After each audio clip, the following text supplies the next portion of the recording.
Euh, oui, bon, on va commencer maintenant. Moi, je m'appelle Anthony Twyman. Je suis un consultant avec ICANN. Et notre webinaire aujourd'hui, c'est une collaboration entre ICANN et aussi Africa CDC, nos collègues de Africa CDC.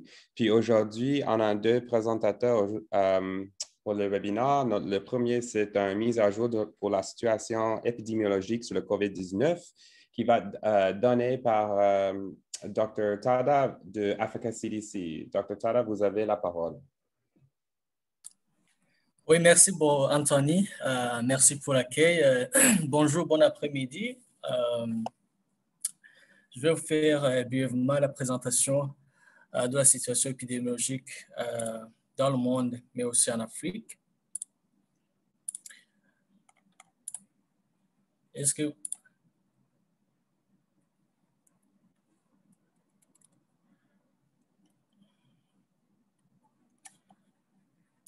Excusez.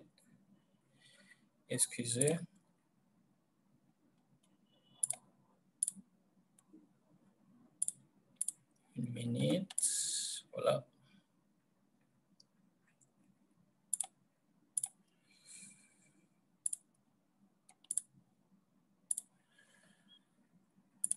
Anthony, tu peux voir mon écran? Oui, tout à fait. Ah, OK, merci. Voilà, comme je le disais, donc, je vais faire brièvement la présentation de la situation épidémiologique de COVID dans le monde, mais aussi en Afrique. Donc, à votre gauche, donc, vous pouvez voir la distribution des cas de COVID-19 par pays à travers le monde. La couleur la plus foncée indique les pays qui ont rapporté plus d'1 million de cas depuis le début de la pandémie. Ça, c'est en janvier 2020. 21 pays, dont l'Afrique du Sud, font partie de cette catégorie. Et le panneau de droite est une courbe épidémiologique montrant la tendance des cas de COVID-19 signalés quotidiennement par les 6 zones géographiques de l'OMS.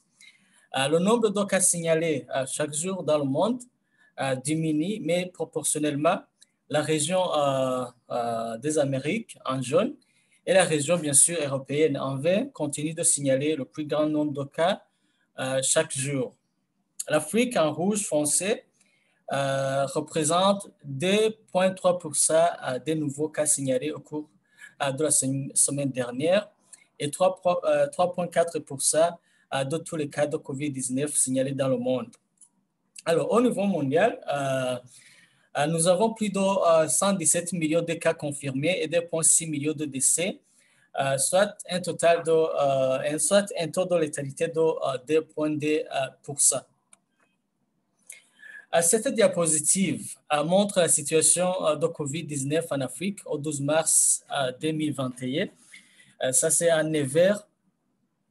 Et en ce qui concerne la situation épidémiologique en Afrique, les 57 pays de l'Union africaine ont été touchés, mais nous n'avons pas d'informations à jour pour un seul État membre.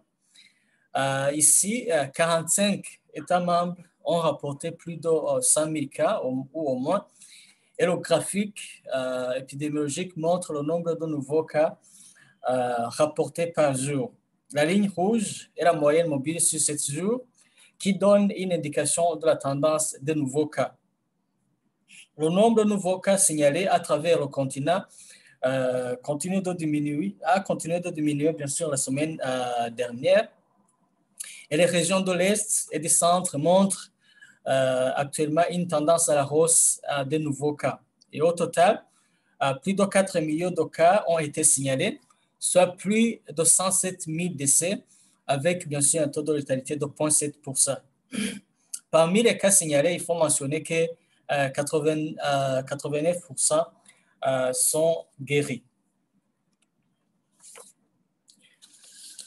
Alors, en faisant un regard ciblé sur la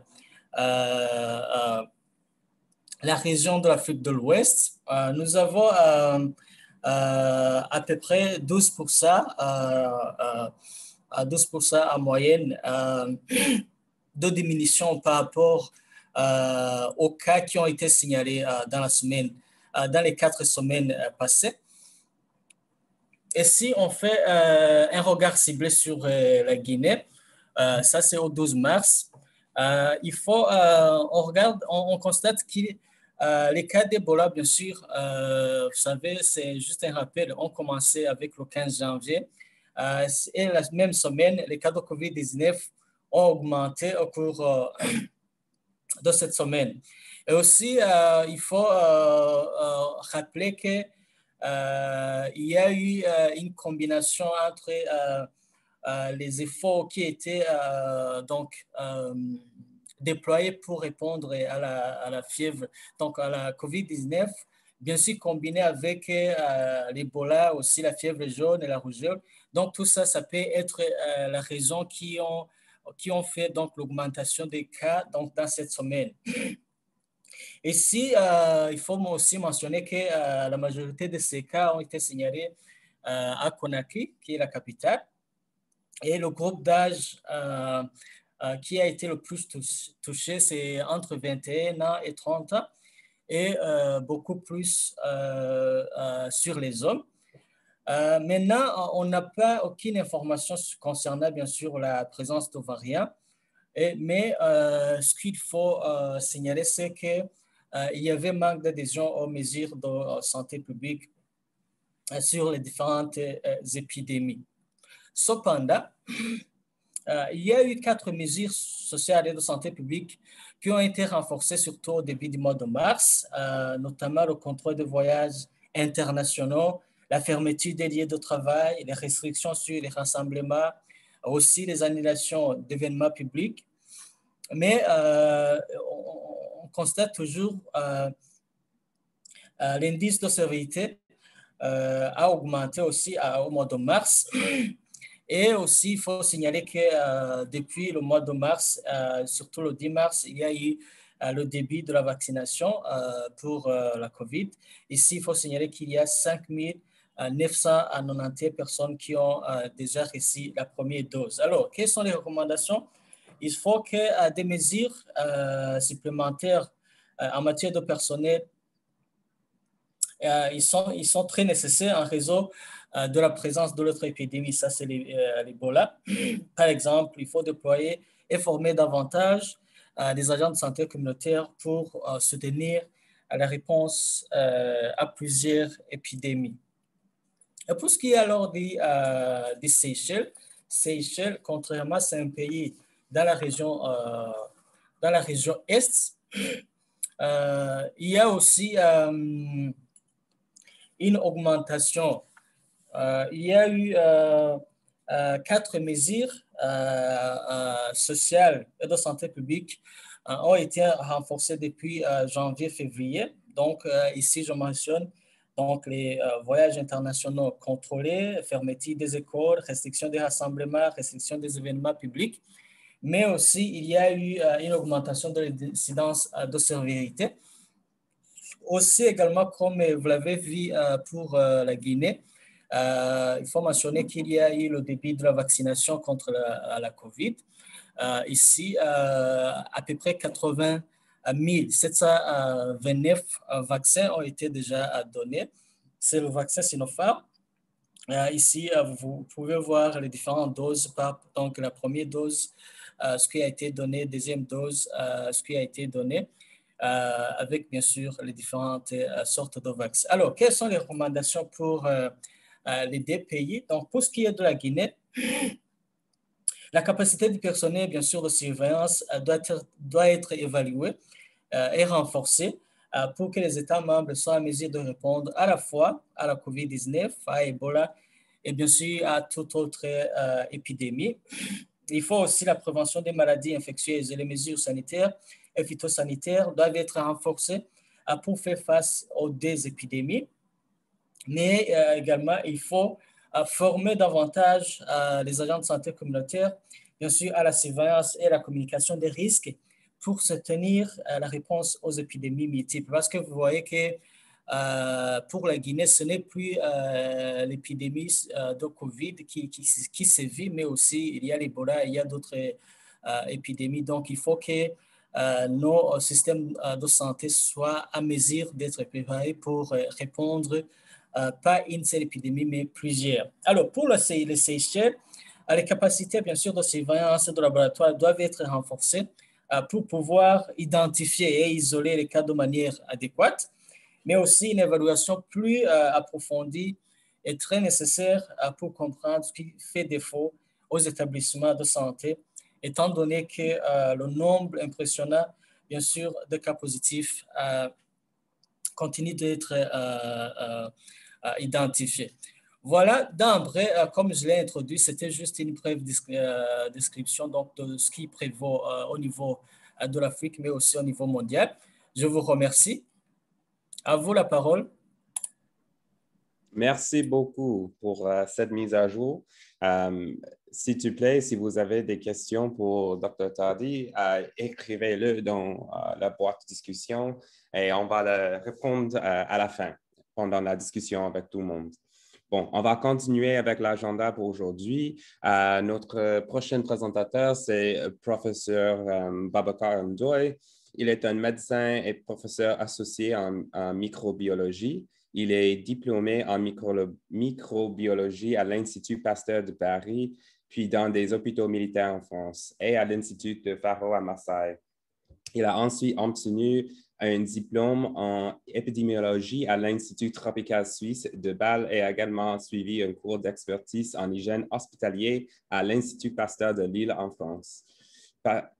Pendant près de 10 ans, il a dirigé le programme national de lutte contre les IAS, les infections associées aux soins du Sénégal. C'était un des premiers programmes de l'époque mis en place en Afrique subsaharienne. Depuis sa retraite, il travaille comme consultant principalement à l'OMS au niveau de Genève, puis aussi avec le bureau AFO, pour lequel il a effectué de nombreuses missions d'expertise, notamment en Afrique. Il a dirigé l'élaboration des plans nationaux de lutte contre la RAM, la résistance antimicrobienne, dans des pays comme la Guinée, Niger et le Cameroun. Prof, vous avez la parole. Merci beaucoup, Anthony. Je vais d'abord exprimer tout le plaisir que j'ai et l'honneur à m'adresser à cette audience pour vous présenter aujourd'hui les précautions standards, les précautions complémentaires basées sur les modes de transmission dans le cadre de ce webinaire organisé de manière en partenariat avec EICAN, CDC Africa et l'OMS. Je vais donc vous parler des précautions standards et complémentaires positives. Alors, à la fin de la session, vous devriez être en mesure de définir le PCI et expliquer pourquoi, quelle est son importance au niveau des soins de santé, définir ce qu'est une infection associée aux soins et décrire l'impact de ces infections au niveau mondial, décrire ce que c'est les précautions standards, expliquer les différents modes de transmission, décrire les précautions spécifiques qu'il faut prendre en fonction des modes de transmission en se basant sur une évaluation des risques, décrire les mesures à mettre en place pour chaque type de précaution en se basant sur le mode de transmission et aussi adopter ces mesures de PCI à la réponse contre la COVID-19 et la maladie à virus Ebola. Diapositive. Qu'est-ce que c'est une infection associée aux soins? Il s'agit d'une infection qui survient ou après un processus de soins dans une structure de soins, hôpital, poste de santé, etc. et qui n'était ni présente ni en incubation au moment de l'admission. En fait, c'était plus connu et c'est encore plus connu sous le nom d'infection nosocomiale qui est resté.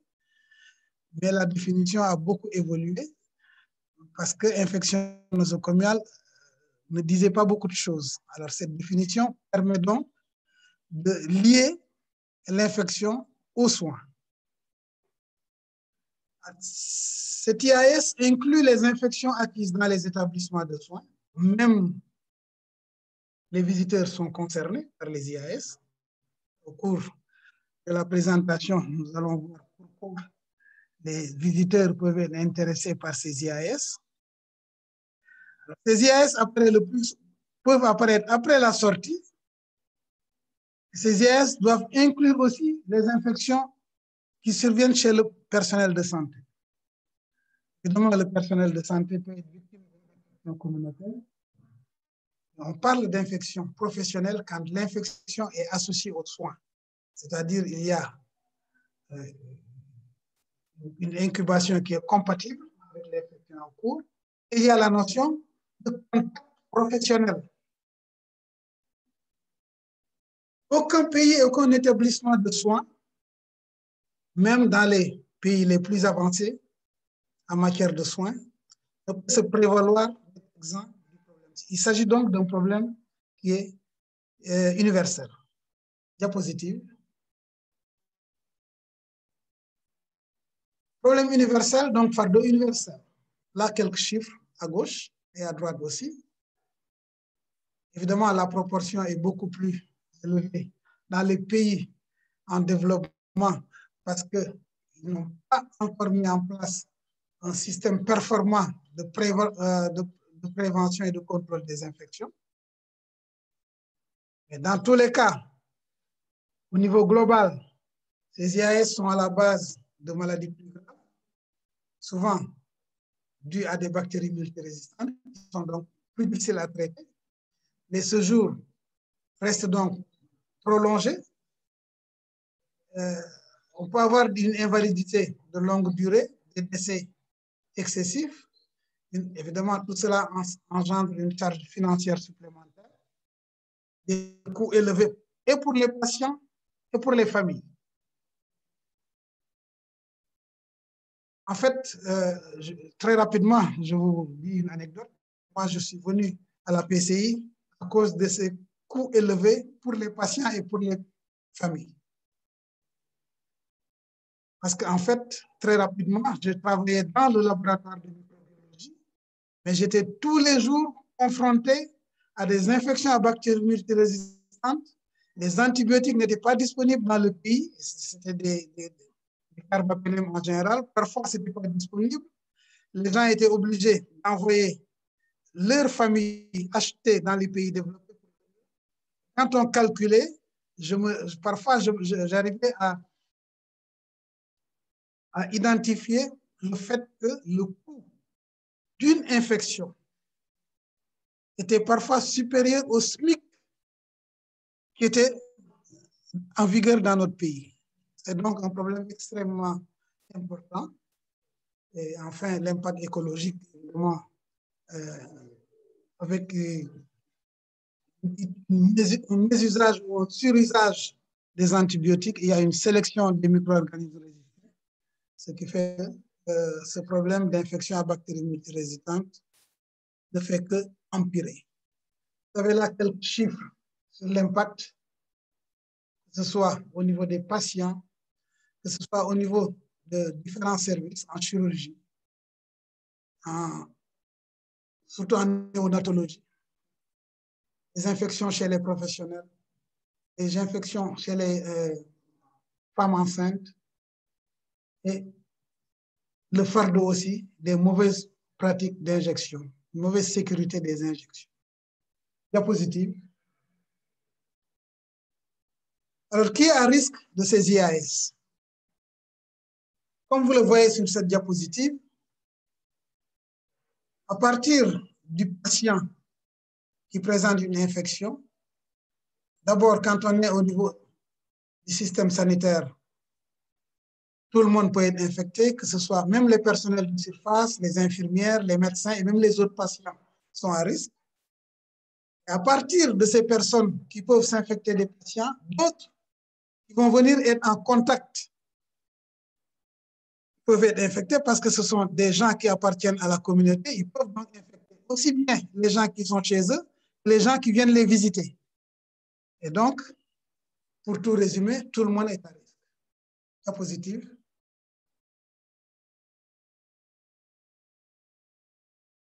Les bénéfices. Les bénéfices, la PCI permet de se protéger soi-même, de protéger vos patients et de protéger aussi votre famille et votre communauté. Diapositive. Puisqu'on a dit que tout le monde est à risque. Alors, les mesures PCI et la chaîne de transmission. Comme vous le voyez, hein, c'est une chaîne de transmission avec le réservoir, c'est lié. En fonction des modes de transmission, ça va chez l'autre susceptible. C'est un cercle. Il faut que tous les liens soient connectés, que ce cercle puisse fonctionner. Je vais donc de briser cette chaîne à un moment ou à un endroit ou à un autre. Et c'est l'utilisation des précautions standards basées sur le mode de transmission qui va permettre de briser la chaîne épidémiologique et d'arrêter l'infection. Diapositive. On va d'abord commencer par les précautions standards, qui sont la base, qui sont à utiliser pour tous les patients et à tout moment. C'est quelque chose qui reste valable aussi bien pour l'infirmier qui est dans un poste de santé au niveau tertiaire, loin de la capitale, que pour le médecin qui est au niveau d'une capitale régionale ou nationale dans une structure de niveau 3. Alors, ces mesures donc s'appliquent à tout moment de soins aux patients, quel que soit le statut du patient. Il est une infection suspectée ou confirmée. Alors, pour cela, quelque chose d'essentiel, c'est l'évaluation des risques. L'évaluation doit être faite lors de toutes les activités de soins pour s'assurer que la protection est bien adaptée aux risques encourus. Positive. Alors, ces précautions standards, il y a plusieurs composantes que vous connaissez tous. Ce sont des choses qui doivent être appliquées simultanément et tout le temps. Hygiène des mains, hygiène respiratoire, les EPI, les désinfections, les nettoyages, la gestion des déchets, etc. Systématique tout le temps. Diapositive.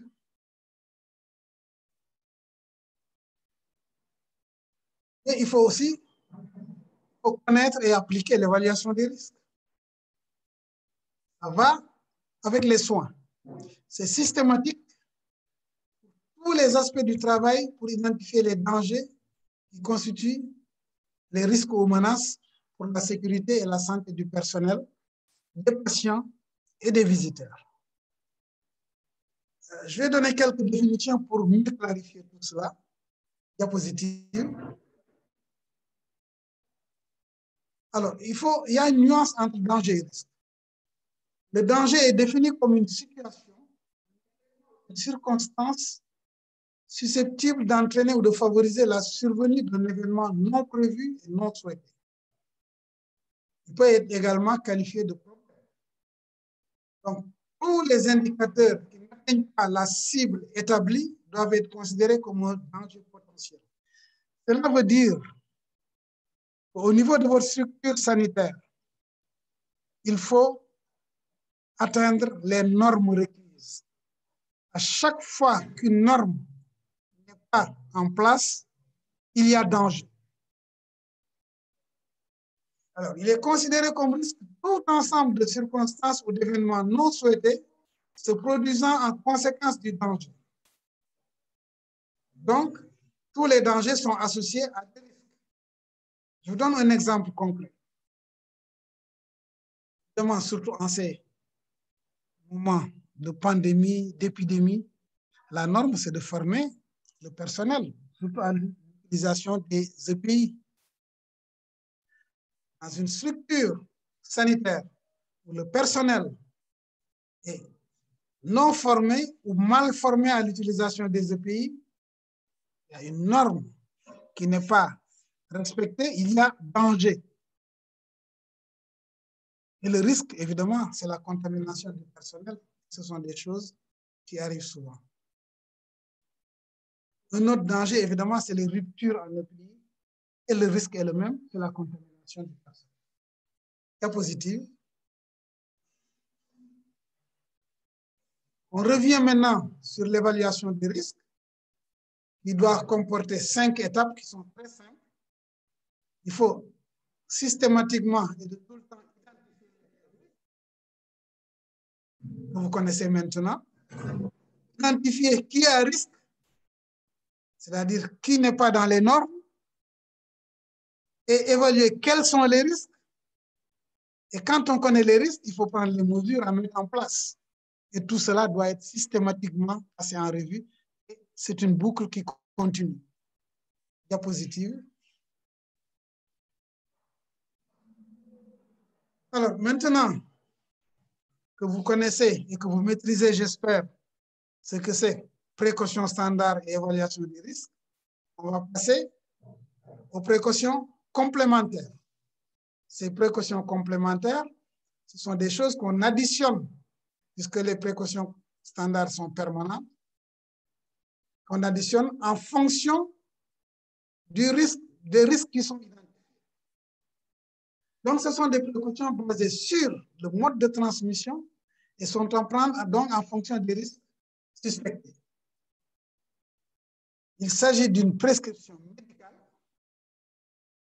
qui aussi, on a dit tout à l'heure que l'évaluation est un processus continu, la boucle doit continuer. C'est une prescription qui peut être levée quand le risque disparaît, bien sûr.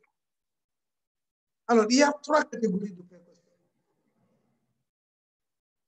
Il y a les précautions qui sont dites contact, par exemple, les infections à bactéries multirésistantes dans les structures sanitaires, la fièvre Ebola, la fièvre de Lassa.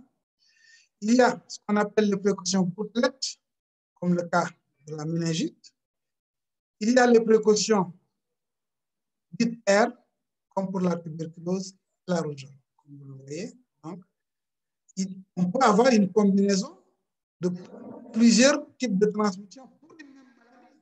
C'est possible.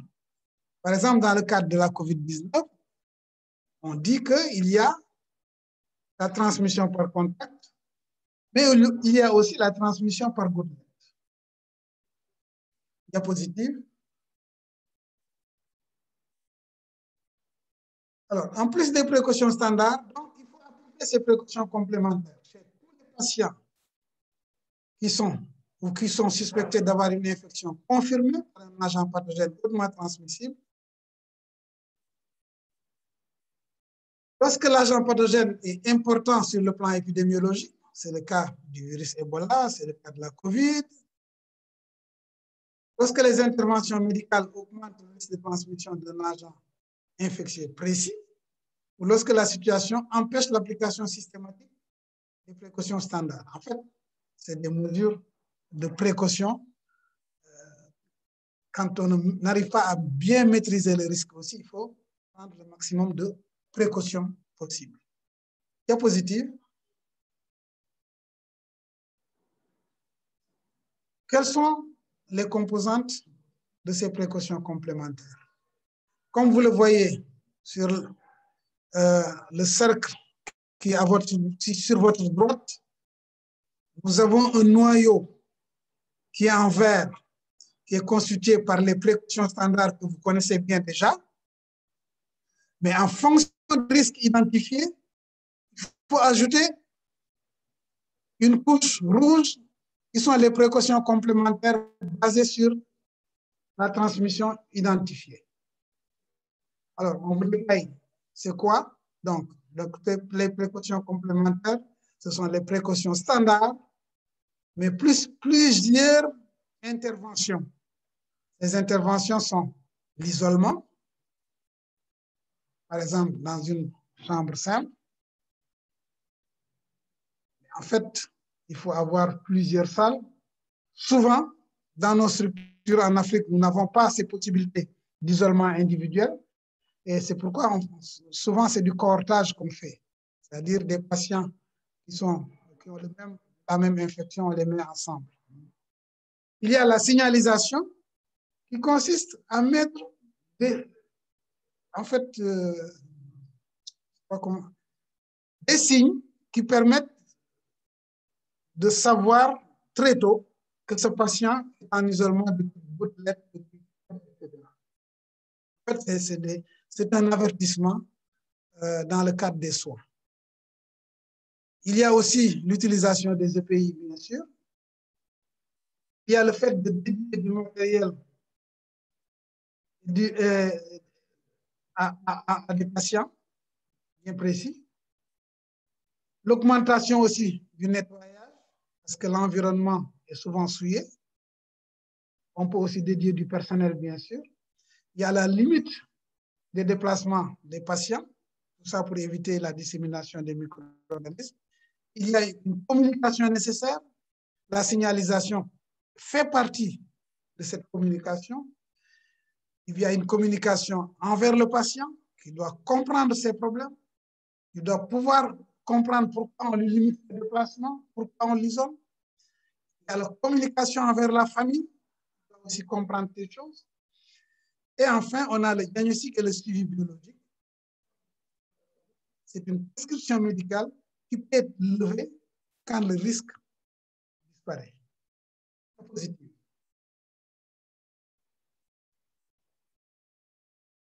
Diapositive suivante. Alors, on va passer en revue tous ces éléments de précaution complémentaires. L'isolement. Pourquoi isoler? Vous voyez, il faut mettre en place une barrière qui permet de prévenir la dissémination des micro-organismes. Tout ça pour protéger vous-même, pour protéger vos patients, pour protéger l'environnement de soins, pour protéger votre famille et plus largement la communauté. Diapositive.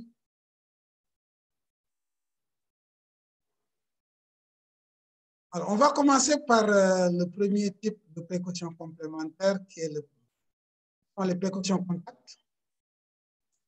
Ces précautions doivent être utilisées quand un patient est suspecté ou a une maladie transmise par contact direct ou indirect.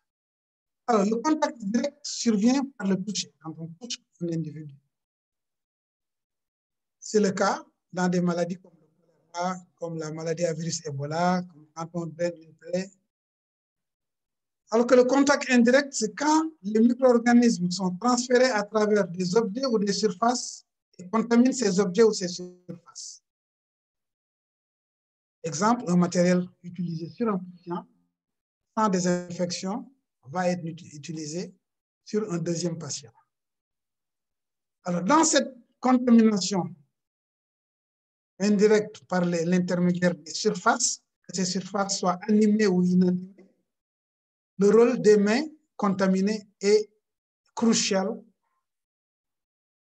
d'une importance capitale. Diapositive. Alors, cette diapositive illustre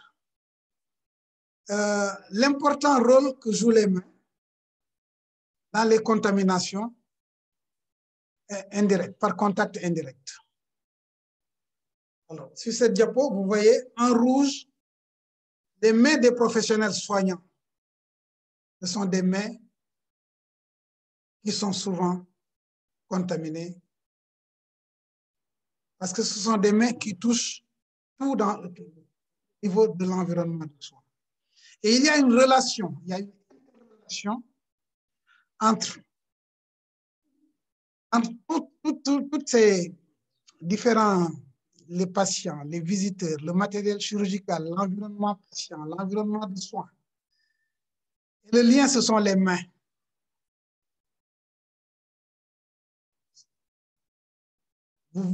Avec cette diapositive, je pense, est assez parlante sur l'importance de l'hygiène des mains dans le cadre des soins.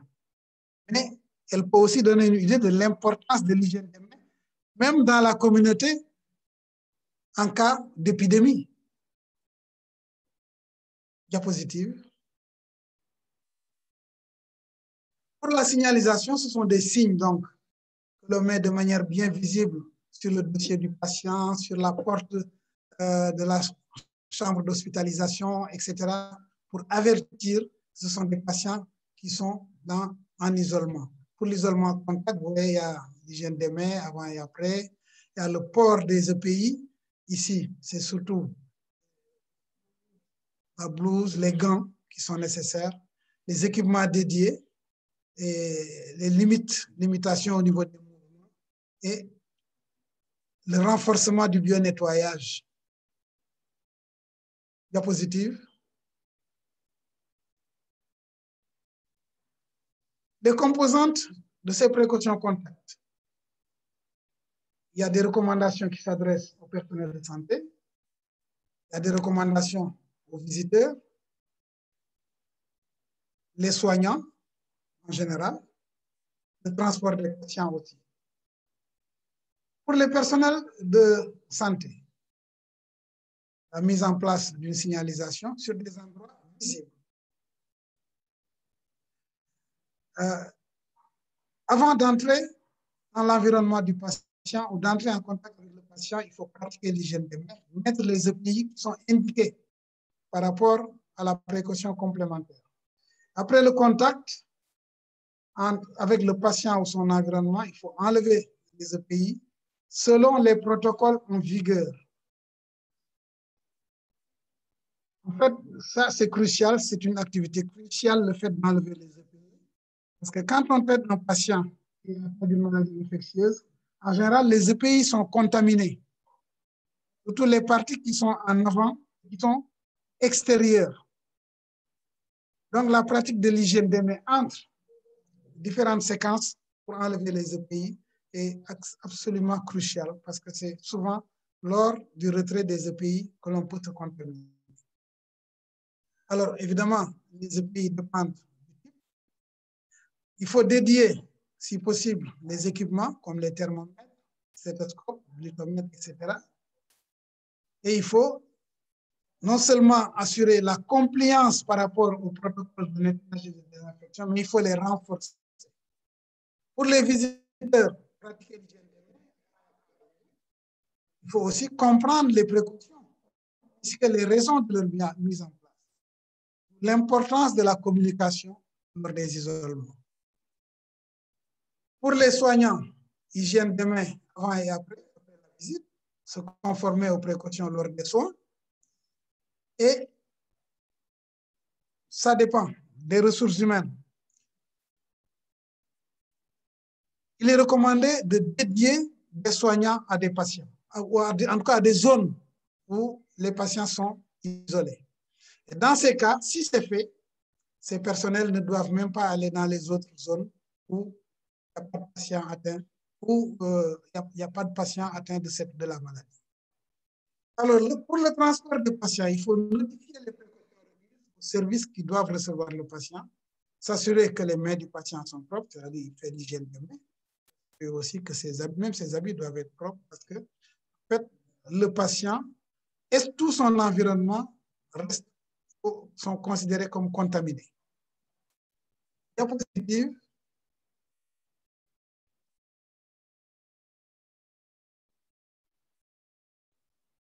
Alors, quand est-ce qu'il faut mettre en place ces précautions gouttelettes?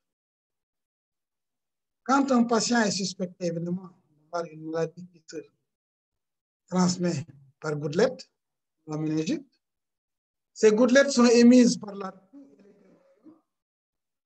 Elles peuvent être propulsées jusqu'à 2 mètres les yeux ou le nez dans la bouche des patients, donc les muqueuses des patients, des soignants, des visiteurs.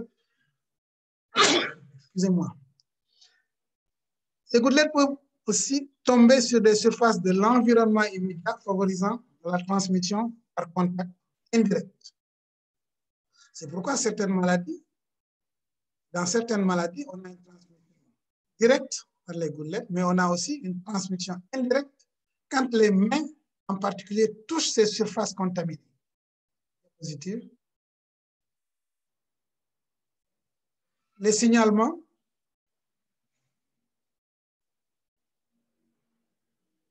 Pour les précautions gouttelettes, vous voyez, hygiène des mains, les EPI recommandés, masque médical, protection faciale,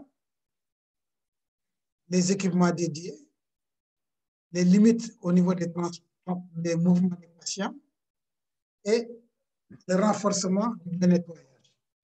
Positif. Diapositive suivante. Ça, je crois qu'on a déjà vu. Hein? OK. Quand mettre en place les précautions R maintenant? Ces précautions sont mises en place quand un patient est suspecté d'avoir une maladie, évidemment, transmise par des particules transportées par l'air, qui sont plus petites que les gouttelettes. En général, le cut-off, c'est de 5 mu. Elles restent suspendues dans l'air et peuvent voyager en empruntant les courants d'air. C'est le cas dans des maladies comme la tuberculose, la rougeole, la varicelle. Ces particules peuvent être inhalées par les patients. Les visiteurs et le personnel de santé sont bien sûr concernés. C'est pourquoi je disais dans la définition, les visiteurs peuvent être concernés par les infections associées aux soins. Et cela donc peut se produire au même endroit en fonction des courants d'air et de la ventilation. Ça peut aller dans d'autres endroits de la structure sanitaire, dans d'autres salles ou dans d'autres services. Cela veut dire que vous n'avez pas besoin d'être dans la salle pour être contaminé. On peut ne jamais avoir fréquenté le patient atteint de tuberculose, et pourtant avoir été contaminé par voie aérienne. Donc, la prévention doit inclure le contrôle du système de ventilation et l'utilisation d'appareils de protection respiratoire. Ici, on ne parle plus de masque médical ou chirurgical, on parle d'appareils de protection respiratoire de type N95 ou de type FFP2 selon les normes américaines. Diapositive suivante.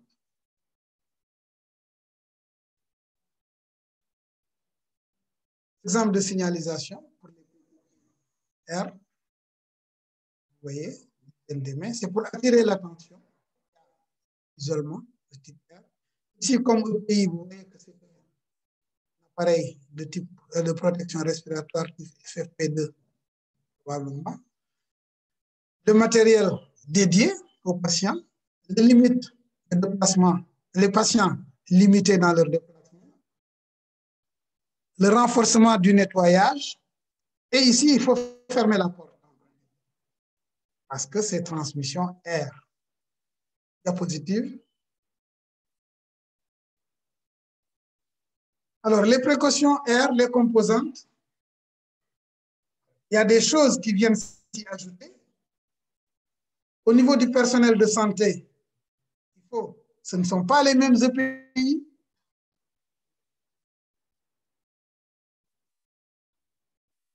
Et il y a aussi le fait que, il y a aussi le fait que le pays doit être porté avant d'entrer dans la chambre du patient. Avant d'entrer dans la chambre du patient. Il y a les instruments qui sont dédiés.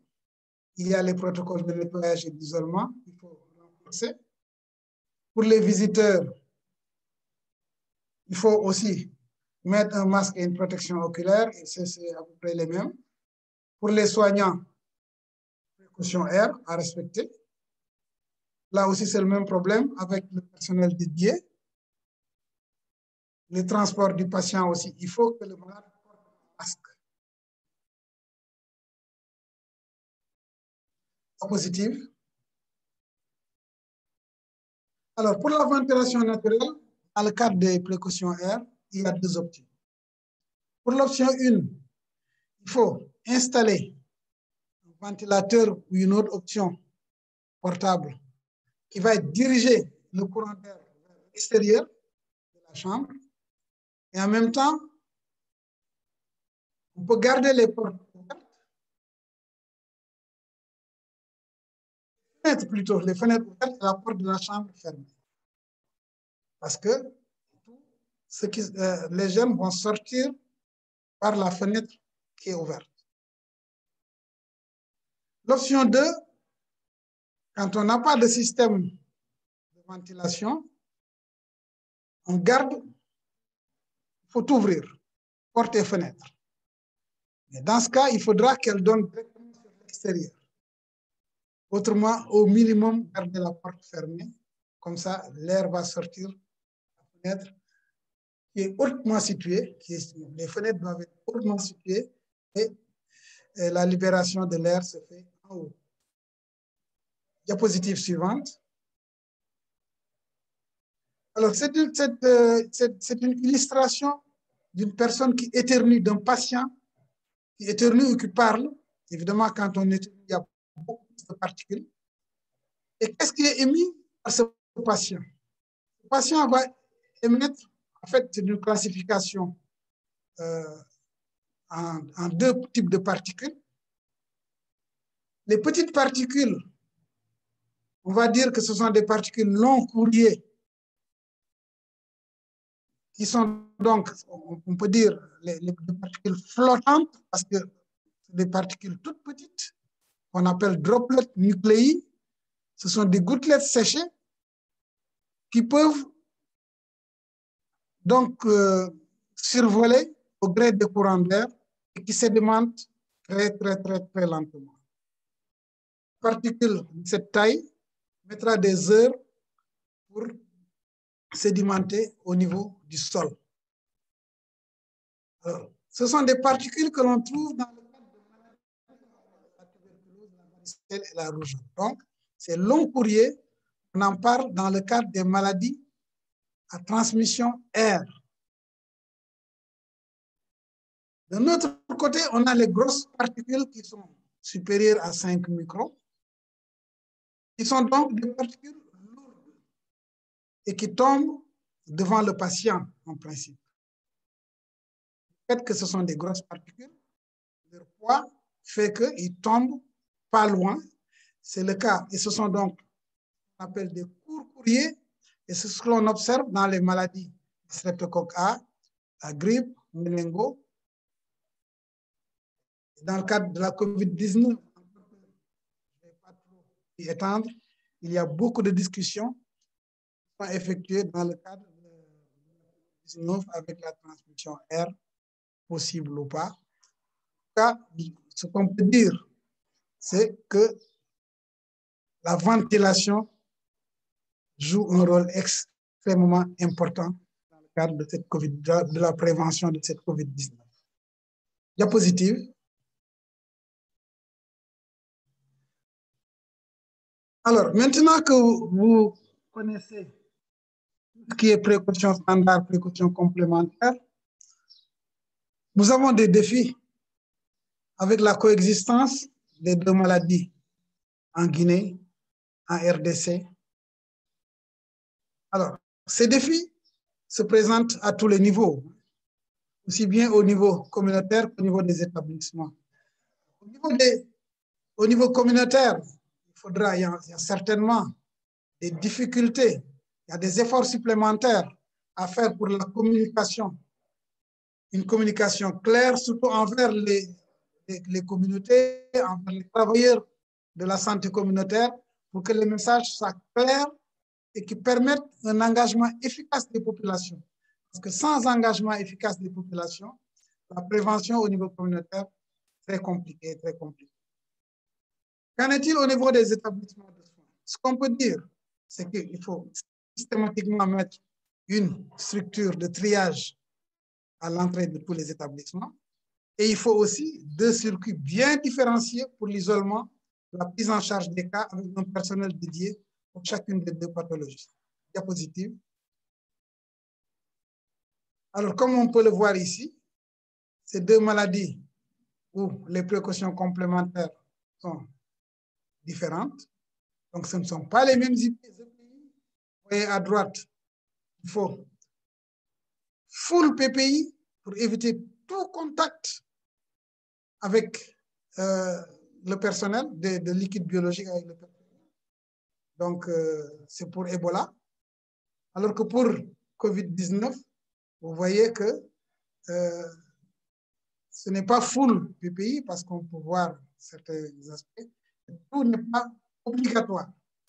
Par contre, dans le cadre de la COVID, faut mettre un appareil de protection de type respiratoire quand on travaille dans un environnement, quand on pratique des activités qui génèrent des procédures, qui génèrent des aérosols.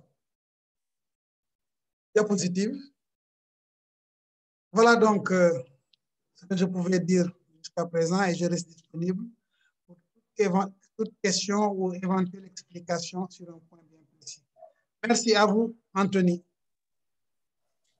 Merci beaucoup, Prof, pour la présentation. C'était tellement intéressant et je pense une bonne synthèse ou bien résumé de les précautions standards, puis aussi complémentaires.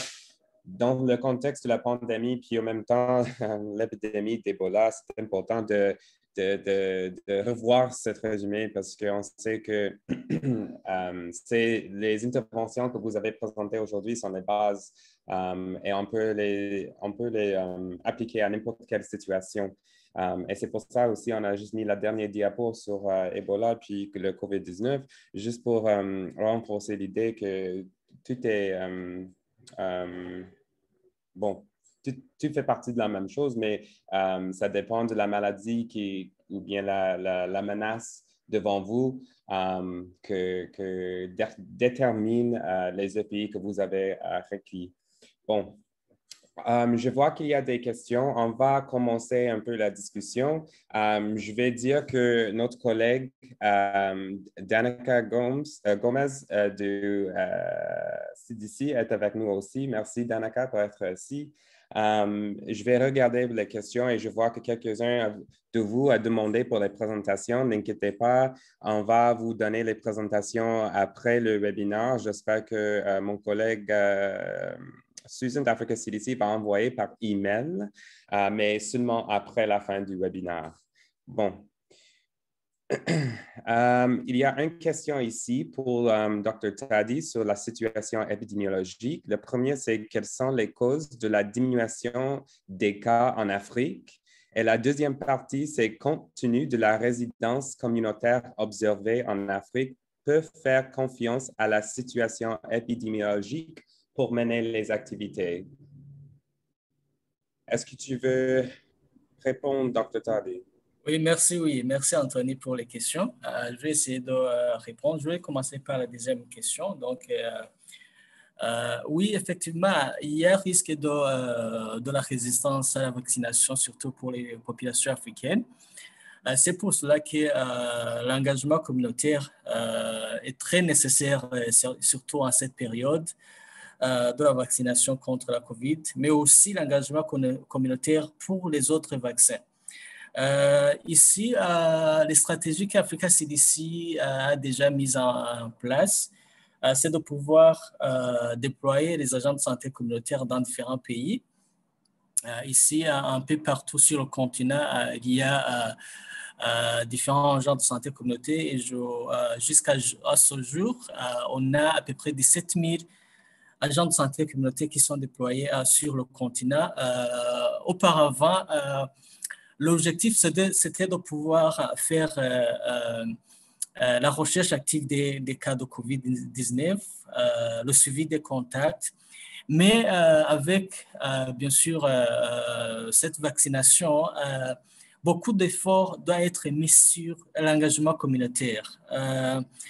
Ici, Africa CDC est en train de mettre en œuvre une stratégie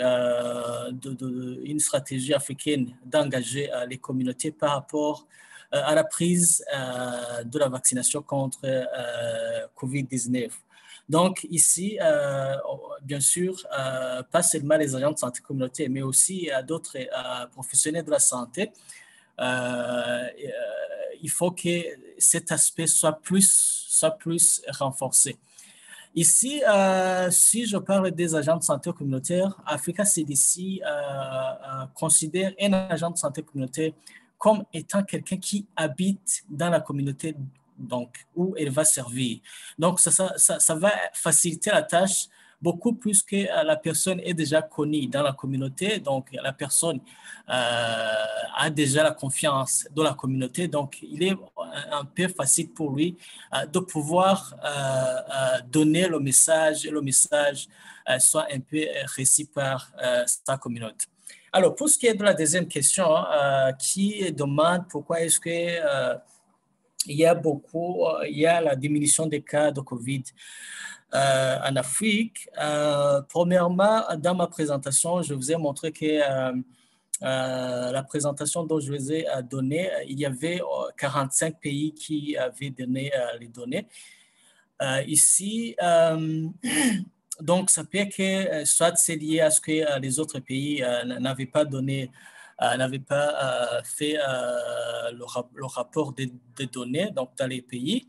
Mais aussi, il y a bien sûr, avec ce déploiement des agents de santé communautaire, il y a beaucoup plus le respect des mesures de santé publique, notamment il y a une amélioration, si je peux le dire comme ça, il y a une amélioration du port de masque, donc du respect de la distanciation sociale, mais aussi d'autres mesures de santé publique pour ce qui concerne cette épidémie de COVID-19. Voilà un peu de moi ce que je peux parler par rapport aux deux questions de mon collègue, c'est qui c'était, malheureusement, il n'a pas mentionné son nom. Merci, Anthony. À vous. Merci beaucoup. Je pense que ça, c'est un peu plus clair avec ces éclaircissements. La prochaine question, désolé, il y avait un petit arrêt sur le diapo pour la chaîne de transmission. Quelqu'un demande pourquoi il y a deux portes d'entrée. C'était un erreur. C'est une porte d'entrée, l'autre, c'est une porte de sortie. Donc, on va corriger ça dans les diapos, n'inquiétez pas, et merci pour ce commentaire. La prochaine question.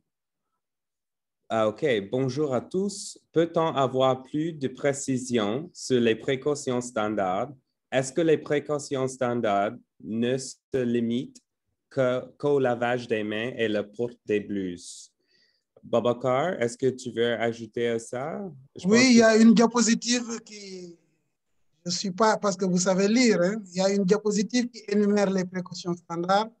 Je pense que vous aurez la diapositive, il y a 8 ou 9 précautions. Évidemment, ce n'est pas uniquement l'hygiène des mains, c'est la gestion des déchets, etc. Hein. Il y a une diapo qui les cite. Hein. Je ne sais pas si vous avez bien suivi. Voilà. Il y a l'hygiène respiratoire, les EPI, la sécurité par rapport aux objets piquants tranchants, la désinfection des instruments, le bio-nettoyage. Donc, vous avez tout un paquet. Voilà, merci. Merci, prof. Oui, ce n'est pas seulement deux choses, ça inclut plusieurs de choses. Donc, la plupart de ces interventions qui font partie de les précautions standards sont des interventions qui peuvent interrompre la transmission de n'importe quel type d'infection. C'est pour ça que nous appelons les standards précautions.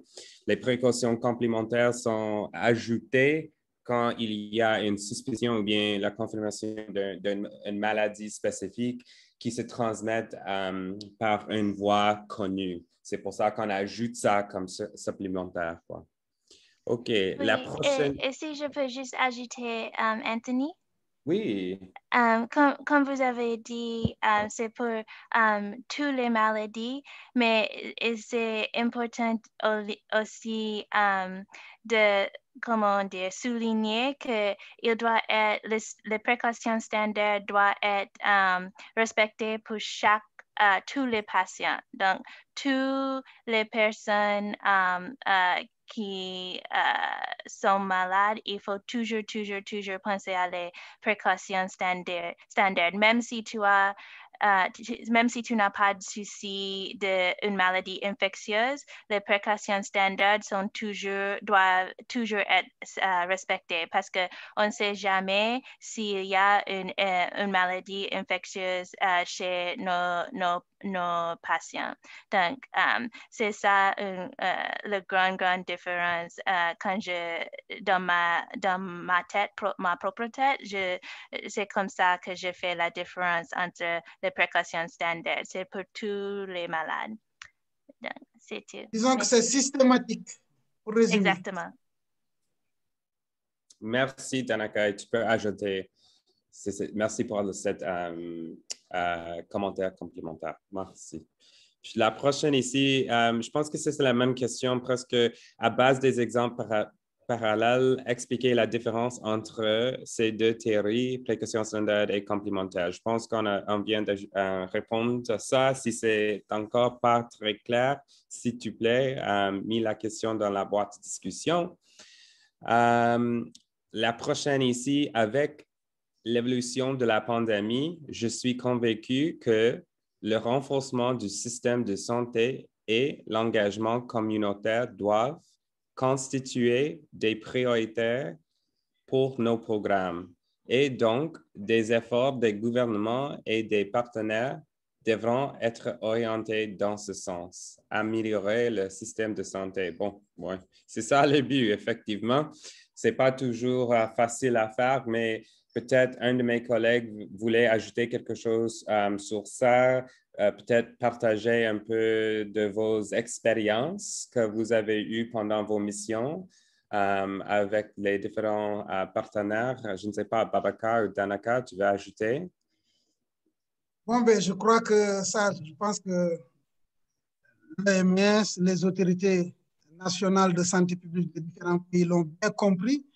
Et je pense qu'on commence déjà à penser à l'après-COVID-19 ou après Ebola pour mettre en place des programmes pour renforcer le système de santé et mettre en place des programmes solides pour la PCI.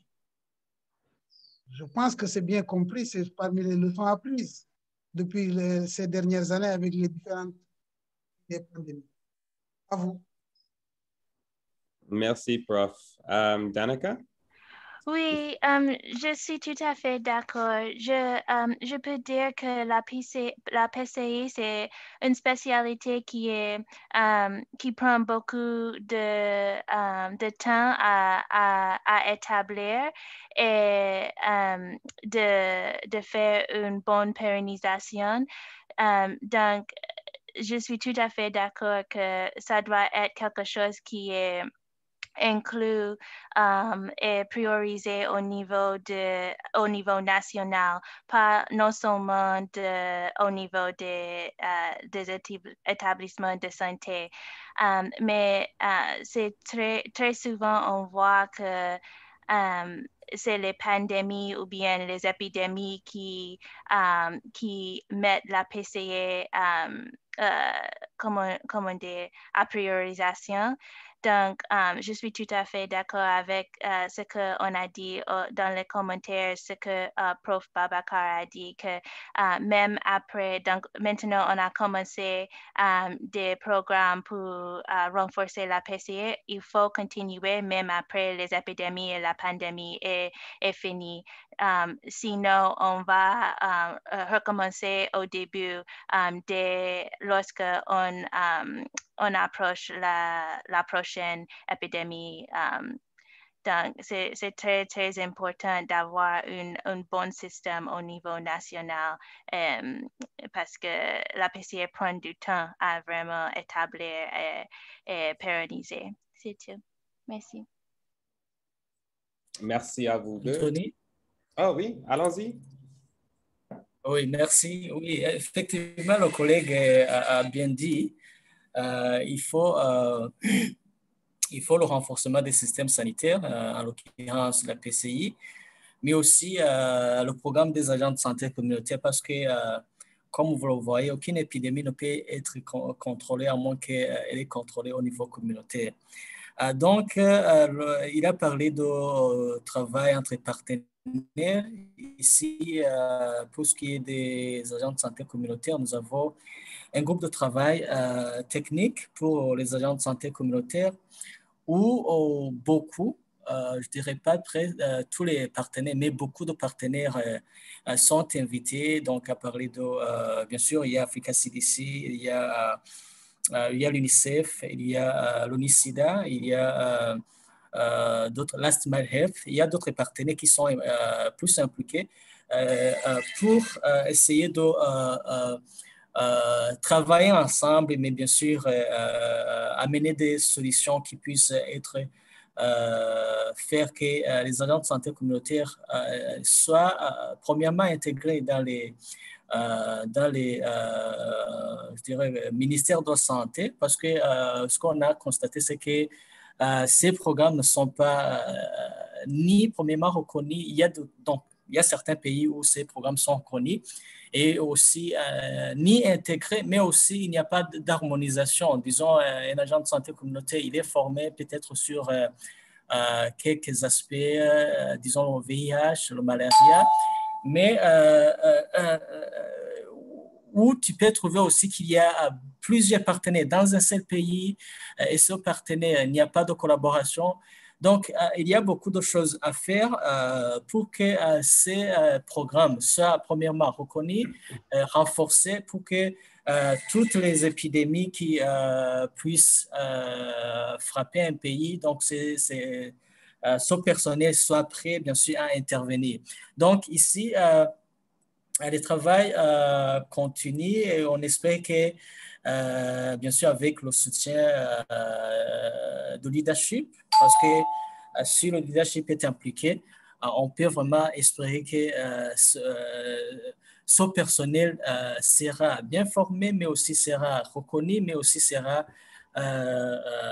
disons, récompensé parce qu'on a constaté aussi que beaucoup d'entre eux, ils travaillaient à base volontaire, donc volontairement, et si une personne travaille volontairement, donc il n'a pas bien sûr le courage de bien mener son travail. Donc, on espère qu'avec ces activités, ces interactions, on pourra vraiment avoir un workforce qui est prêt et qui est vraiment dédié aux réponses des différentes épidémies. Merci. Non, merci à vous. Je pense que vous avez bien ajouté à la discussion et j'espère donner des aperçus profondis. Bon, la prochaine question ici, peut-être c'est pour Prof. Babacar.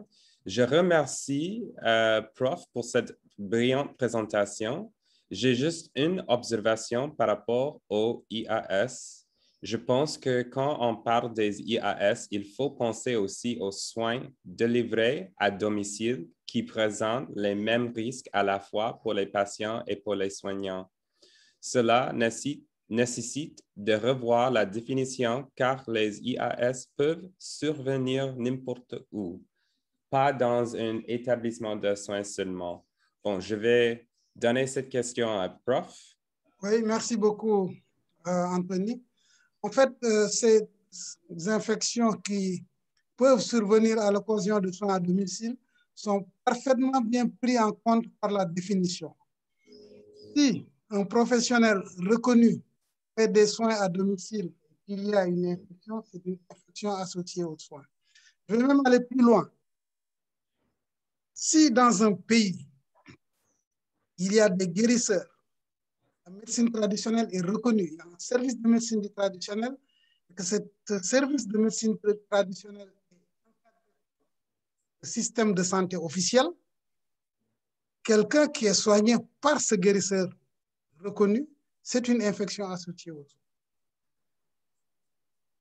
Même un accompagnant qui fait un soin encadré par un personnel reconnu, c'est une infection associée aux soins. Donc, c'est pour dire que c'est bien pris en compte dans la notion d'infection associée aux soins.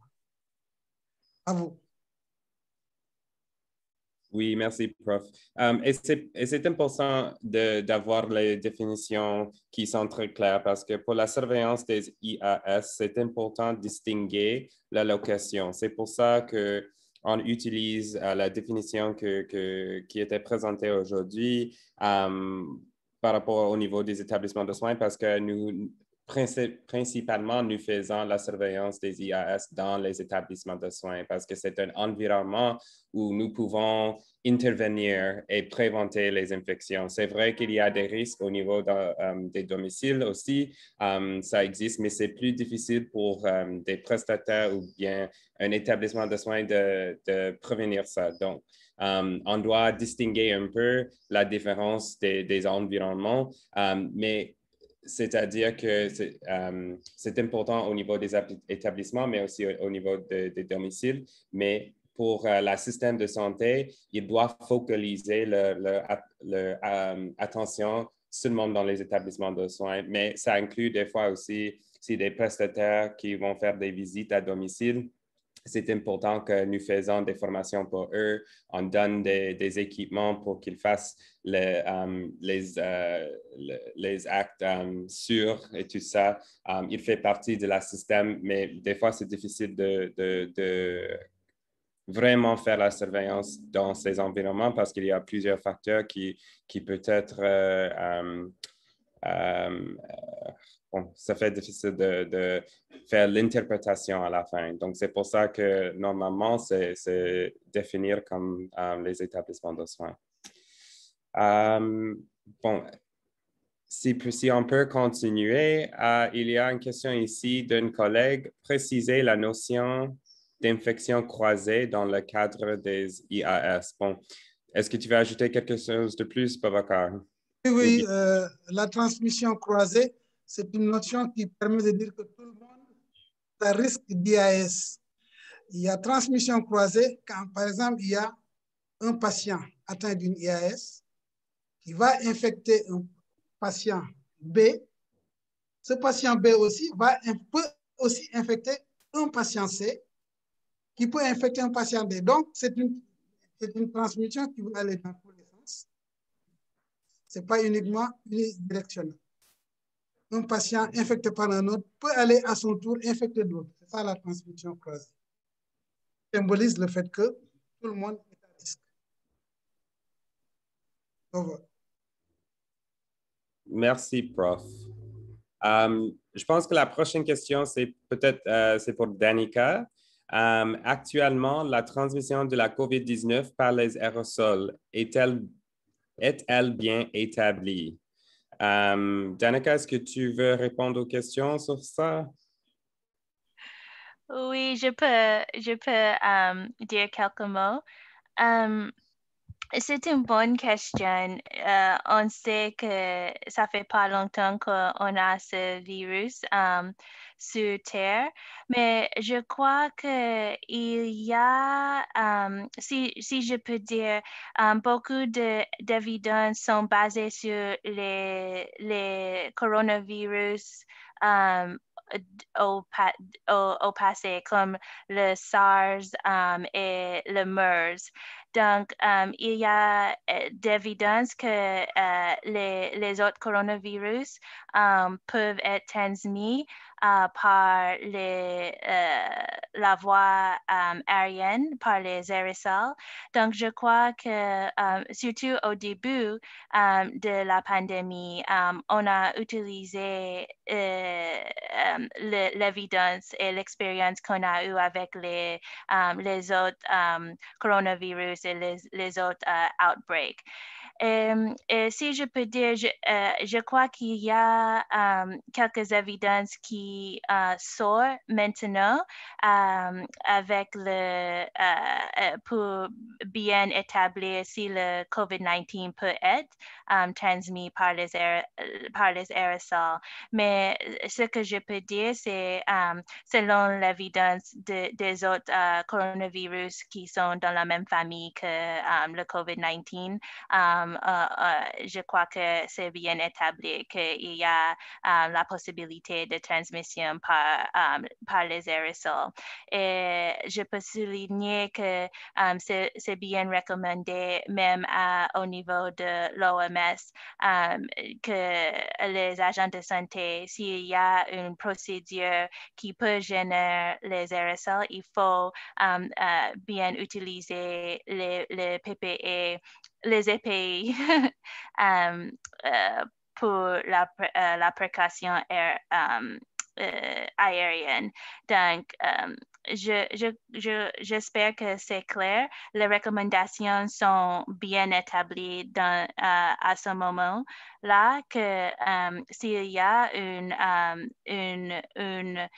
procédure ou un risque de la génération des aérosols, il faut utiliser les précautions pour les précautions aériennes et les EPA pour les précautions aériennes. Mais je crois qu'il y a l'évidence qui sont encore en train de sortir pour bien établir les voies de transmission pour le COVID-19 spécifique. Est-ce que c'est clair? Est-ce qu'il y a des questions sur ce que j'ai dit? Non, je pense que c'est exactement ça. On sait que pour le soin quotidien pour le COVID-19, on dit que ça transmet par les gouttelettes et aussi par contact, direct ou indirect. Mais avec les procédures qui génèrent les aérosols, il faut porter le N95 et aussi penser aux ventilations pour appliquer les précautions aériennes. Donc, merci à vous, Danica, pour ça.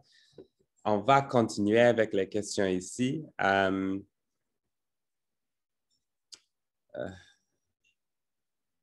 Il y a une question ici. Pour une salle munie d'un système de ventilation mécanique climatiseur, est-ce que les ouvrants devront rester fermés, portes et fenêtres? Prof, est-ce que tu veux ajouter à ça? Répondre à cette question? Oui. Une salle climatisée, évidemment, on peut fermer les portes et fenêtres, mais si le climatiseur n'est pas muni de filtre, il y a un problème de ventilation qui se pose. Alors, quand il y a un problème de ventilation, le risque est plus important d'avoir des aérosols. Et comme vient de le dire Danica tout à l'heure, pour le COVID, on dit que c'est possible, dans certaines circonstances, d'avoir des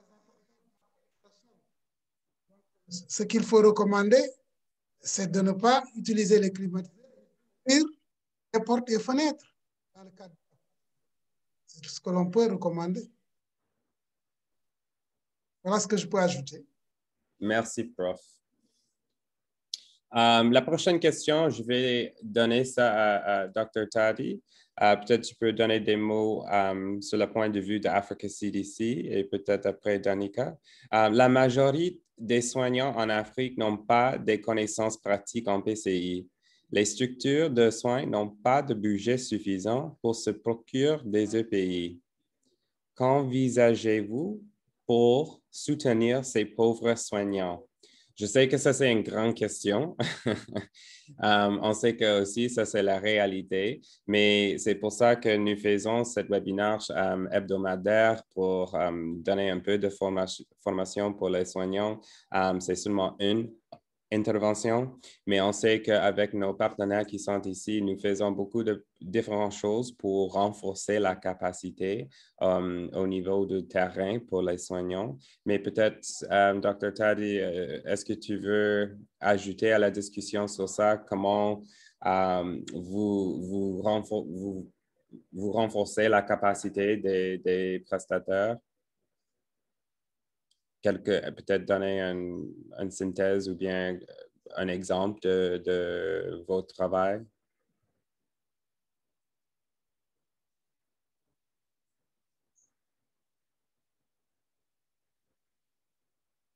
Dr. Tardy, est-ce que tu es là? Peut-être tu n'es pas avec nous maintenant. Ben, en attendant qu'il soit avec nous, je peux dire quelque chose? Oui, allons-y, prof. Oui, merci beaucoup. Moi, je pense que ce n'est pas aux partenaires techniques ou financiers ou autres. Ça, c'est la responsabilité des décideurs des pays. Hein? C'est leur responsabilité de donner à ces pauvres soignants, comme on le dit, les moyens de faire normalement leur travail professionnel. Donc, je pense que les leçons seront tirées de ces épidémies, à partir de ces nombreuses infections survenues chez le personnel, pour au moins essayer de tendre vers les normes. Mais ça, on ne peut pas le faire sans que les décideurs ne décident. Que les techniciens, souvent, ils n'ont pas le droit de décision. Ce sont les responsables administratifs qui sont les premiers décideurs. Donc, il y a aussi une question de plaidoyer, bien sûr, que les techniciens doivent faire. À vous. Merci, Prof. Et peut-être je peux reformuler ce que j'avais dit avant. Au niveau des partenaires, ce que nous pouvons faire, c'est de plaidoyer pour ces soignants au niveau international, régional, national, tout ça, parce qu'on sait que la réalité, c'est que il n'y a pas de budget suffisant des fois, il n'y a pas assez des EPI, les choses comme ça. Et la solution long terme, ce n'est pas l'investissement des partenaires, c'est pour le pays eux-mêmes. Donc, c'est pour ça que le plaidoyer, les discussions et des choses comme ça sont aussi assez importantes de notre côté. Parce que nous voulons que la capacité de la système de santé est renforcée d'un haut niveau que ce qu'il est maintenant dans les cas où c'est un peu pauvre, quoi, ou bien de ressources minimum. La prochaine question, j'ai bien suivi l'exposé de Prof. C'est très intéressant. Je pense qu'en dehors de l'engagement communautaire, il faut d'allouer beaucoup des moyens aux structures de soins afin de renforcer leur capacité. Donc, des plaidoiries doivent continuer auprès des gouvernements et des partenaires. Donc, tu vois, c'est la même discussion. Je ne sais pas si vous voulez ajouter quelque chose de plus, Prof, ou bien Danica, est-ce que tu veux ajouter à la discussion? Je vois aussi qu'il y a des autres personnes qui ont même écrit la même chose. Est-ce que vous avez des autres points à ajouter à ça ou tu penses que c'était déjà... Je crois qu'on a déjà tout dit. Hein? Ouais. Quelle différence pouvons-nous faire entre aérosol et gouttelettes sur le plan de transmission du virus? Densité. Ça, je peux répondre. Hein? OK, d'accord. En fait, la différence entre aérosol et gouttelette, c'est d'abord une différence physique, de taille donc. La gouttelette, c'est une grosse particule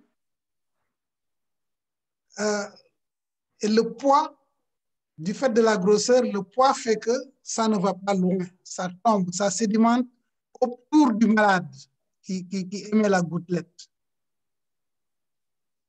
Alors que l'aérosol est une petite particule inférieure à 5 microns qui donc flotte dans l'air et qui est transportée par les courants d'air, ça peut aller très loin. Voilà donc ce qui fait la grosse différence. Évidemment, la gouttelette étant plus grosse, il y a plus de virus, certainement, que l'aérosol. Je ne sais pas si j'ai bien répondu, mais en tout cas, c'est ça la différence. Ce qui fait qu'il y a deux modes de transmission différents. Dans le cadre de la transmission gouttelette, il faut être proche du malade pour être infecté. Et là, on peut être loin d'être infecté. Un exemple concret. Vous entrez dans la chambre d'un malade qui est atteint, en fait, qui subit des précautions air ou d'un patient qui subit des précautions gouttelettes. Ce personnel peut ouvrir la porte, entrer dans la chambre et parler au malade s'il est loin de lui. Alors que si ça, c'est dans le cas où le patient est sous précaution gouttelette. Si le patient est sous précaution air, il doit mettre son EPI, qui est un APR, avant même d'ouvrir la porte. Parce qu'il peut être infecté hors de la chambre si la porte est ouverte. Je crois avoir maintenant donné la différence entre ces deux catégories de transmission. À vous. Merci, Prof. Danica, est-ce que tu veux ajouter quelque chose ou c'est clair? Non, non, je crois que c'est très clair. Merci, Prof. Babacar.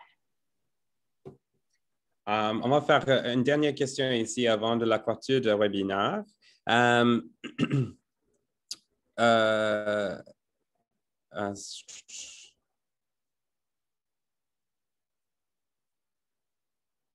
Je vais juste trouver une question peut-être un peu plus précise notre discussion d'aujourd'hui. OK.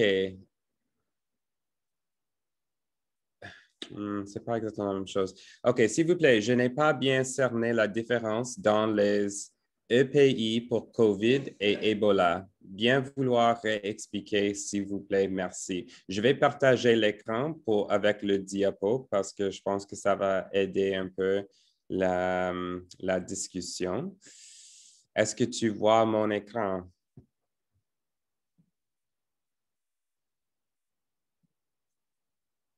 Danica, est-ce que tu peux le... C'est visible? Oui, oui, c'est visible. OK, merci. Je vais commencer, puis après, Babacar et Danica, s'il te plaît, ajouter. Ce que vous voyez ici, c'est à la gauche ici, c'est les EPI pour COVID-19. Et on a dit que ça se transmet par les gouttelettes et aussi contact. C'est pour ça que tu vois que la dame là porte des lunettes, un masque, une blouse et des gants. Et c'est tout. C'est ça les EPI pour le COVID-19. Au niveau pour Ebola, tu vois que c'est un peu, il y a une différence. On peut voir le visage de la dame à la gauche, mais la personne à la droite, c'est un peu difficile de distinguer c'est qui. Parce que tout le pot est couvrir. Donc, c'est juste pour montrer que il faut porter des EPI qui correspondent aux maladies infectieuses ou bien la menace qui est devant vous. Donc, pour Ebola, on sait que c'est très infectieuse et on dit que c'était tellement important pour couvrir tout le corps quand vous faisiez le soin pour les patients d'Ebola. Oui, c'est vrai que le COVID-19 aussi est tellement infectieuse, mais ce n'est pas la même chose que l'Ebola. On a les différents taux d'infection, tout ça, mais à la fin de la journée, ce qui était plus important pour la PCI, c'est qu'on porte la protection pour les prestataires. Et ce qui est recommandé pour le COVID-19, c'est les lunettes, le masque, la blouse, des gants. Et pour Ebola, c'est un peu plus, c'est la même chose que ça, mais aussi avec j'oublie, un tablier et aussi, j'oublie le mot pour un hood. Est-ce que c'est couloir? J'oublie, Babacar, c'est quoi le mot pour le chose? La cagoule.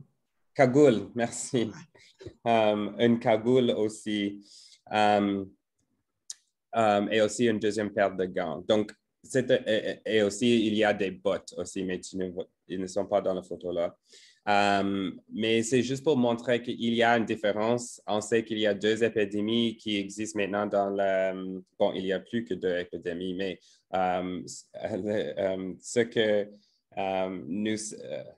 ce qui se présente aujourd'hui, que c'est Ebola se présente maintenant en Guinée et aussi en RDC. Et en même temps, on sait que le COVID-19 est là. Donc, c'est juste pour montrer qu'il y a une différence entre les deux maladies et de comment porter les EPI. Aujourd'hui, ce n'était pas un cours en profondeur sur les EPI pour les deux maladies, mais c'était juste pour montrer qu'il y a une différence et il faut porter les bonnes EPI pour la maladie que vous gérez. Je ne sais pas si Danica ou Babacar veut ajouter quelque chose. Et ce que je peux ajouter, c'est que dans les deux maladies, les objectifs de prévention ne sont pas les mêmes. Pour Ebola, l'objectif est beaucoup plus ambitieux parce que l'objectif est que le virus ne soit pas en contact avec une partie quelconque du personnel, même la peau saine. Alors que pour COVID-19, l'objectif, c'est surtout d'éviter le contact avec les muqueuses. C'est pourquoi les EPI ne sont pas les mêmes. Ce n'est pas le même objectif de prévention. Voilà. Merci, Prof. Et merci tout le monde pour votre participation aujourd'hui. C'est la fin de notre webinaire d'aujourd'hui, mais merci à vous. Merci à Prof. Babacar pour sa présentation et aussi à nos collègues d'Africa CDC pour la coordination de le webinaire, mais aussi pour la présentation de la situation épidémiologique. Et aussi, à la fin ici, merci à Danica de Africa de CDC Atlanta pour être un panéliste avec nous. Et à la fin, merci à tout le monde et bon week-end. Merci à tous et à bientôt. Merci beaucoup. Merci, Antoine.